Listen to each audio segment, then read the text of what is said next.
teman-teman, perkenalkan nama aku Oni Rati Maharani, bisa dipanggil Oni, dengan nomor induk mahasiswa 250210204002.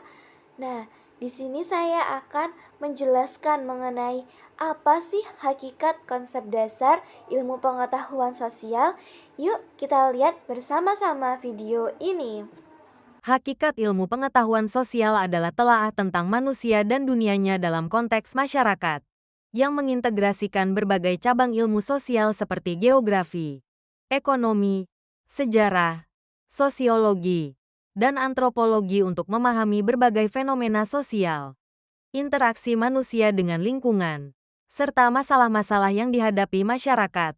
Untuk lebih jelasnya simak video ini sampai selesai. Ilmu pengetahuan sosial merupakan salah satu mata pelajaran yang sudah diajarkan mulai dari tingkatan sekolah dasar.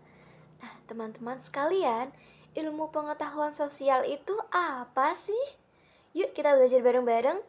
Jadi, ilmu pengetahuan sosial adalah salah satu ilmu yang mempelajari mengenai rumpun-rumpun ilmu pengetahuan sosial atau yang berkaitan dengan ilmu-ilmu sosial humaniora seperti sosiologi, ekonomi, sejarah, geografi, dan psikologi.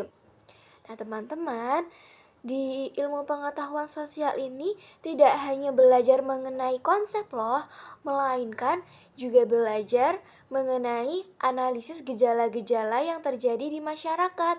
Ini nanti masuknya pada sosiologi loh.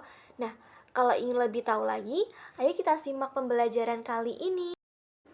IPS merupakan bagian dari kurikulum SD dan SMP yang menekankan pada tanggung jawab agar berguna bagi peserta didik untuk meningkatkan pengetahuannya, keterampilan, sikap, dan nilai yang dibutuhkan untuk berpartisipasi dalam kehidupan bermasyarakat pada lingkup lokal, nasional, dan dunia.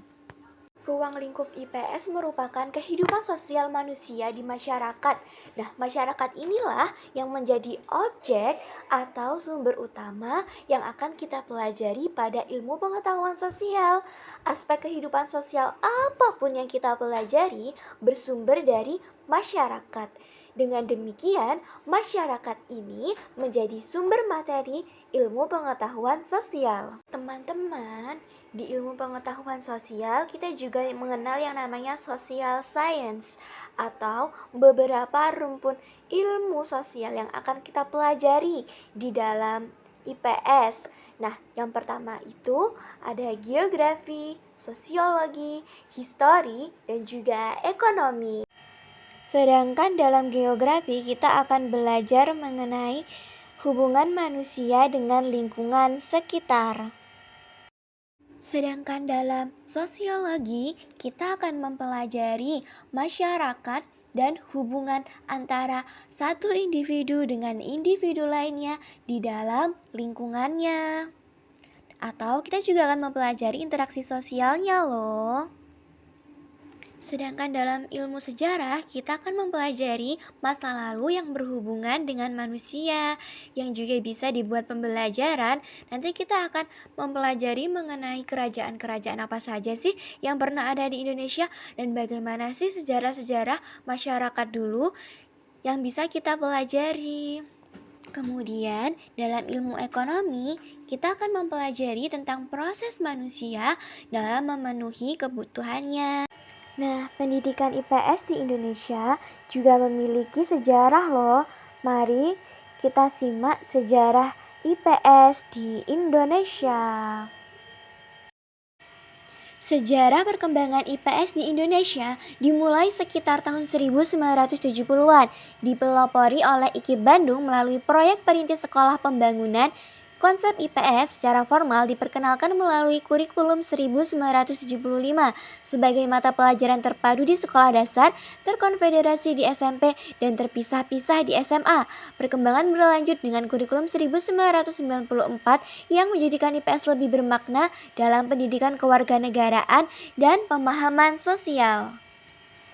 Kesimpulan yang dapat kita ambil adalah ilmu sosial itu berkaitan erat dengan beberapa ilmu yang ada dalam keseharian kita, seperti sosiologi, ekonomi, sejarah, bahkan geografi, yang di dalamnya tetap terdapat unsur-unsur kegiatan pendidikan yang dapat kita pelajari bersama. Sekian dari saya, terima kasih sudah menonton video ini sampai selesai. Semoga video ini bisa bermanfaat ya. Terima kasih.